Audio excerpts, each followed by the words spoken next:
Bismillahirrahmanirrahim. Assalamualaikum warahmatullahi wabarakatuh. Perkenalkan, kami dari kelompok 8, di mana pada kesempatan kali ini akan mempresentasikan hasil analisis materi kami pada materi sel elektrolisis. Sebelum melangkah lebih jauh, alangkah lebih baiknya jika kita masuk ke perkenalan profil anggota terlebih dahulu. Berikut adalah profil anggota dari kelompok 8. Ada saya sendiri, Alivia Putri dengan NIM 2104095, Ditya Taskia Tunisa dengan NIM 2109848, dan juga rekan saya, Hafifah Nur Hasanah dengan NIM 2106832. Berikut merupakan hal-hal yang akan dianalisis atau dibahas pada pertemuan kita kali ini. Nah, yang pertama adalah KI, KD, IPK, dan juga alokasi waktu. Berikut adalah kompetensi inti yang sebagaimana sudah dirumuskan di Permendikbud nomor 37 tahun 2018 yang kami akses dari jdih.kemendikbud.go.id. Nah, pada sumber yang sama pula, kami dapatkan kompetensi dasarnya itu ada di 3.6 dan juga 4.6. Yang mana dari kompetensi dasar tersebut kami turunkan menjadi beberapa indikator pencapaian kompetensi atau IPK. Untuk IPK di 3.6, yang pertama adalah menentukan reaksi sel elektrolisis pada katode dan anoda, lalu menentukan perbedaan reaksi sel elektrolisis pada lelehan dan larutan, menerapkan hukum Faraday 1 dan 2 untuk menyelesaikan soal perhitungan sel elektrolisis, dan untuk psikomotornya, kami buat merancang percobaan penyempuhan logam dengan alat sederhana menggunakan prinsip sel elektrolisis, dan juga menyajikan dari rancangan tersebut. Nah, berikut adalah rincian minggu efektif pada kelas 12 di semester ganjil. Dari rincian minggu efektif tersebut, kami buat alokasi waktunya, di mana ada 8 jam pelajaran, yang ini sebanyak 2 pertemuan. Yang dalam satu pertemuannya itu kami habiskan untuk kognitifnya, dan satu pertemuannya lagi kami habiskan langsung untuk psikomotor. Nah, tujuan pembelajarannya sendiri ini diturunkan dari IPK, di mana pada pembelajaran ini strategi yang digunakan adalah model problem-based learning dengan pendekatan saintifik dan juga metodenya praktikum dan diskusi. Berikut adalah materi prasyarat dan pengayaan. Nah, sebelum masuk ke sana, ini adalah peta konsep atau urutan materi dari sel elektrolisis. Hal-hal apa saja yang dibahas di dalamnya. Berikut ada materi prasyaratnya, yakni reaksi reduksi oksidasi dan stoikiometri, di mana materi prasyarat ini kami analisis dari buku Kemendikbud mengenai KD 3.6 atau khususnya sel elektrolisis. Nah, berikut ini adalah materi pengayaan. Materi pengayaan itu kan dapat berbentuk salah satunya adalah teknologi, di mana di sini kami mengunduh teknologi yang paling terbaru, ini mobil berbahan bakar gas hidrogen, di mana dari air itu akan membentuk gas hidrogen, lalu akhirnya menjadi listrik gitu. Nah, diharapkan dengan materi pengayaan ini, peserta didik itu selain dapat termotivasi juga pengetahuannya dapat bertambah begitu. Karena kan mengingat bahwa materi pengayaan hanya diberikan ketika ada waktu senggang atau waktu luang. Nah, berikutnya akan masuk ke dimensi pengetahuan yang akan disampaikan oleh rekan saya. Baik, selanjutnya di sini ada dimensi pengetahuan, yaitu ada faktual, konseptual, dan juga prosedural. Nah, untuk yang pertama, di sini ada faktual. Yang untuk faktualnya itu, kami menyantumkan ada penyempuhan logam dan juga ada pemurnian logam. Nah, di mana keduanya itu merupakan aplikasi dari sel elektrolisis. Selanjutnya, di sini ada konseptual ya. Untuk konseptualnya itu ada dua bab ya. Yang pertama ada sel elektrolisis dan juga hukum Faraday. Nah, untuk babnya itu untuk sel elektrolisis yang pertama itu ada mohon maaf, ada prinsip kerja dari sel elektrolisis, ada susunan sel elektrolisis dan juga ketentuan reaksi dalam sel elektrolisis. Dan untuk eh, subbab pada hukum Faraday itu ada dua ya, ada hukum Faraday 1 dan juga 2. Selanjutnya, di sini ada prosedural. Untuk prosedurnya itu kami mencantumkan ada dua ya, ada penulisan reaksi dalam sel elektrolisis. Bisa dilihat ya. Selanjutnya itu ada percobaan ya. Percobaan yang pertama itu ada penyepuhan logam sederhana, dan untuk yang keduanya itu ada percobaan sel elektrolisis. Nah, selanjutnya di sini ada metakognitif, di mana metakognitif ini merupakan suatu hal yang muncul dari siswa itu sendiri gitu ya, di mana siswa itu belajar untuk eh, bagaimana caranya dia belajar gitu ya. Di sini terdapat dua sumber. Yang pertama itu ada sumber satu, ini bisa dibaca aja ya oleh kalian. Untuk yang kedua juga di sini ada contoh-contoh dan bisa dirumuskan gitu ya, bisa disimpulkan bahwa keduanya ini merupakan aplikasi sel elektrolitis dalam kehidupan dan reaksi yang terjadi di dalamnya. Nah, selanjutnya ada multi representatif, di mana di sini ada tiga ya. Oke, the next. Nah, selanjutnya yang pertama itu ada makroskopis, di mana di sini eh, ada ya electroplating kunci dengan tembaga, di mana nanti ini kunci akan terlapisi oleh logam tembaga yang kuncinya awalnya berwarna kuning, eh, emas seperti itu ya, menjadi keorenan karena terlapis oleh tembaga. Nah, selanjutnya di sini ada submikroskopis, di mana pada submikroskopis ini kita dapat mengetahui apa sih yang sebenarnya terjadi di dalam sel elektrolisis ini gitu ya. Jadi eh, yang lebih Secara kimia. ya secara kimianya gitu ya, secara secara lebih dalamnya apa yang terjadi di dalamnya.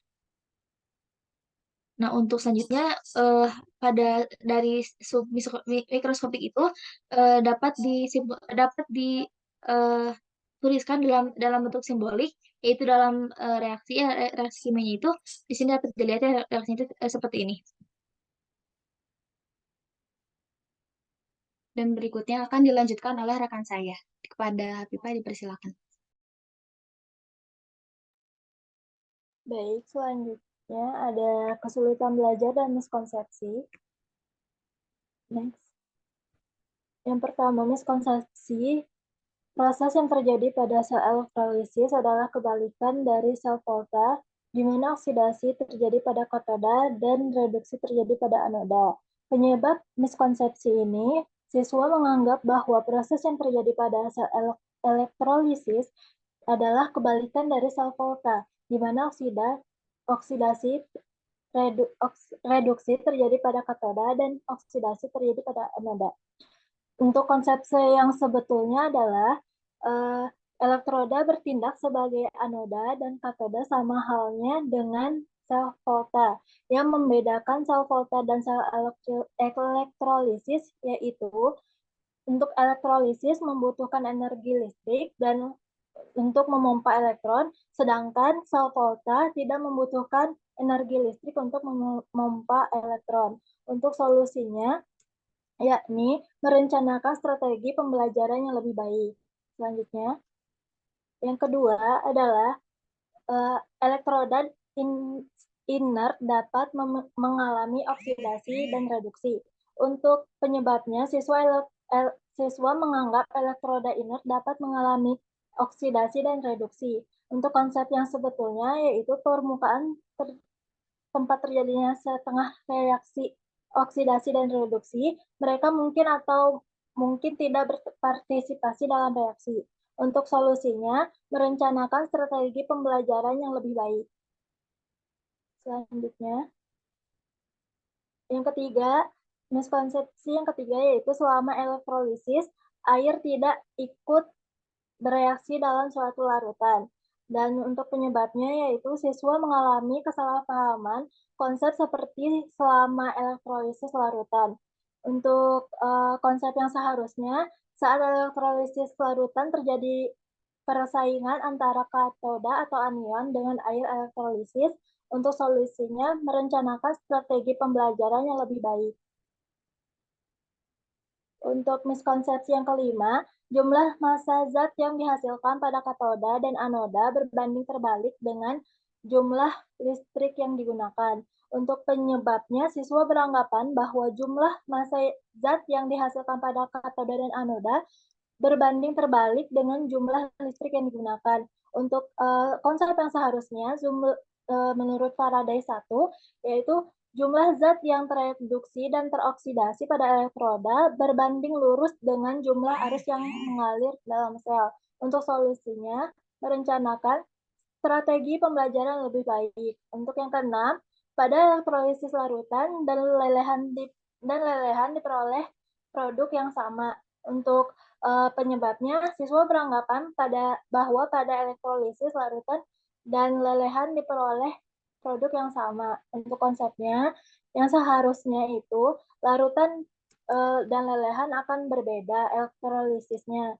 Dan karena zat yang ikut bereaksi pada katoda dan anoda pada elektrolisis larutan dan lelehan berbeda. Untuk solusinya, merencanakan strategi pembelajaran yang lebih baik. Selanjutnya, di sini ada kesulitan, penyebab, dan solusi. Bisa dilihat pada layar. Kesulitan yang pertama, siswa mengalami kesulitan dalam menentukan reaksi yang terjadi pada katoda dan anoda dalam sel elektrolisis. Untuk penyebabnya, siswa beranggapan bahwa dalam larutan natrium bromida yang mengalami reduksi adalah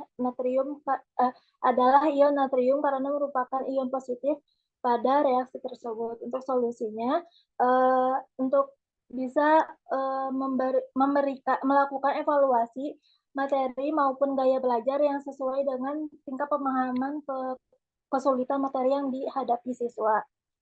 Dan contohnya ada two-tier dan multiple choice.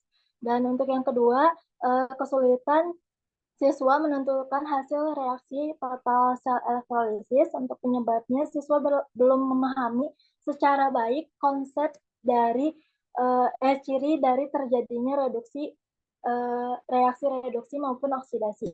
Dan solusinya dengan mengulas kembali materi tentang reaksi reduksi dan oksidasi yang telah dipelajari di kelas 10. Selanjutnya, yang terakhir yaitu kesulitan menentukan reaksi sel elektrolisis, lelehan, atau laboran. Untuk penyebabnya, siswa menganggap reaksi reduksi oksidasi ini bergantung dengan jenis kation dan anion, sama seperti dengan reaksi elektrolisis larutan. Dan untuk solusinya, memberikan sebuah fenomena nyata atau video yang berisi dengan perbedaan larutan dan lelehan suatu zat. Dan mohon maaf sebelumnya untuk miskonsepsi dan kesulitan belajar ini masih ada beberapa tipe. Dan selanjutnya akan dijelaskan oleh rekan saya. Baik, untuk yang selanjutnya di sini ada praktikum yang dapat dilakukan ya. Untuk praktikumnya itu, jadi dapat dilakukan di sekolah. Di sekolah itu dapat dilihat saja ya, ada alat dan bahannya, ada langkahnya juga. Coba di next. Dan juga dapat dilakukan di rumah gitu ya. Nah, untuk yang di rumah itu yang lebih sederhananya seperti itu ya. Nah, ini ada dua ya. Yang pertama itu video. Ini dapat dilihat saja nanti oleh teman-teman. Selanjutnya, nah untuk yang ini, untuk yang terakhir itu lebih mudah gitu, alat dan bahannya juga em, lebih mudah ditemukan di rumah. Baik, untuk yang terakhir mungkin ya ada ide kreatif dan juga media yang diharapkan dapat mengembangkan kreativitas siswa berikutnya, menemukan ide-ide dan juga motivasi yang baru. Untuk ide kreatif yang pertama, itu adalah pembuatan pop-up book 3 dimensi. Jadi ketika dibuka, diharapkan yang keluar itu ada rangkaian sel elektrolisis. Dan ini seperti kurang lebih gambarannya begitu. Ini ada beberapa media pembelajaran berupa buku referensi yang salah satunya juga kami gunakan dalam penyusunan analisis juga dan dapat diberikan kepada siswa gitu. Ada yang dari Kemendikbud dan juga dari luar Kemendikbud. Nah, ini ada juga, meskipun tadi submikroskopiknya itu sudah ditampilkan di awal, tapi itu adalah submikroskopik untuk khusus di satu bahasan gitu, pada ya penyemprotan elektroplating begitu ya. Nah, sedangkan untuk yang media video pembelajaran untuk fasilitas ini submikroskopik di sini itu dapat secara keseluruhan gitu kurang lebih mungkin dapat dipakai oleh teman-teman. Nah, ataupun salah satunya dapat menggunakan virtual lab. Nah, yang jika ingin dicoba mungkin ya kurang lebih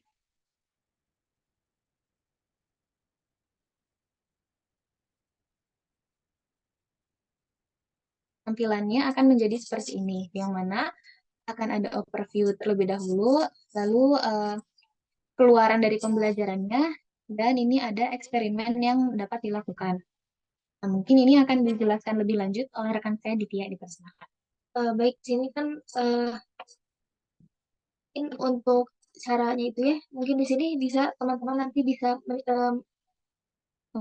memilih logam yang akan digunakan itu apa gitu ya. Misalkan kita menggunakan CU, untuk logam keduanya itu kita menggunakan AG misalkan ya, lalu dipilih untuk larutannya itu apa, dia dipilih untuk potensi reduksinya. Nah, selanjutnya ini dinaikkan juga. Dan ini untuk waktunya ya, lalu bisa langsung diputar. Nah, untuk melihat lebih dekatnya gitu ya, apa yang terjadi di dalamnya, kita bisa lihat di sini. Misalkan ini. Nah, ini bisa dilihat ya, apa yang terjadi di dalam gitu ya. Tuh, mungkin cukup sekian.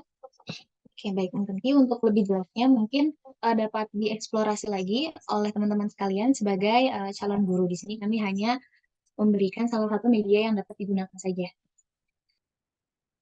Akan tapi mungkin untuk kelemahan dari virtual lab ini hanya dapat eh, menggunakan logam-logam yang tersedia di dalam aplikasi tersebut gitu ya.